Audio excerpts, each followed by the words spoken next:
ఏంటి కలెక్టర్ గారు, ఏంటిది ఎంక్వైరీ కమిషనా? బయట పత్రిక వాళ్ళకి వస్తువులకి ఇబ్బంది పడుతుంటే మీ గొడవ ఏంటయ్యా? ఎవరికి ఎంత కావాలి చెప్పండి, ఇచ్చేస్తాను. ఏంటి డీసెన్సీయా? మీ కూతురు మెడికల్ సీట్ కోసం దగ్గర 10 లక్షలు తీసుకున్నప్పుడే డీసెన్సీ? డీసెన్సీ అంటే డీసెన్సీ సిన్సియర్ గురించి మీరే మాట్లాడాలి. ఏంటయ్యా నీ కూడా ఏంటి? ఆ ఫైల్ పట్టుకుని ఏం చేస్తావా చెప్పు.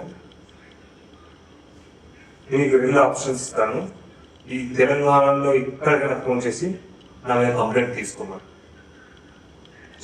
ఫోన్ చేయి, తీసుకో, ఫోన్ తీసుకొచ్చే.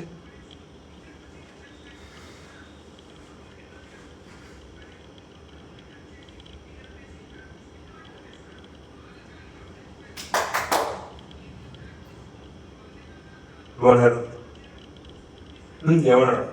ప్రాబ్లం అన్నారా? సరే ఇంకొక ఫోన్ తీసుకో, ఫోన్ ఇంకొక ఫోన్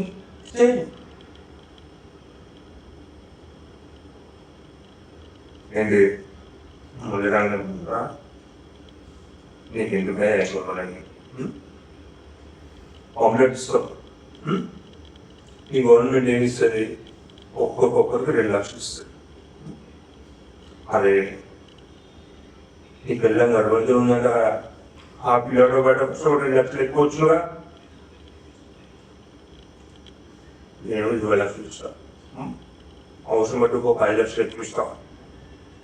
వడ్లీ కాదు, వాటిలో ముక్కలు చేసుకొని మంచుకుంటాం. అర్థమైనా? మీరేనా ఎవరెవరికి కావాలన్నా చెప్పండి అంటే డబ్బులు పంపిస్తా. సరేనా? ఎంక్వైరీలో ఏం లేదు అని చెప్పేసి కేసు క్లోజ్ అయ్యింది. అర్థమవుతుందా? వస్తాం వల్ల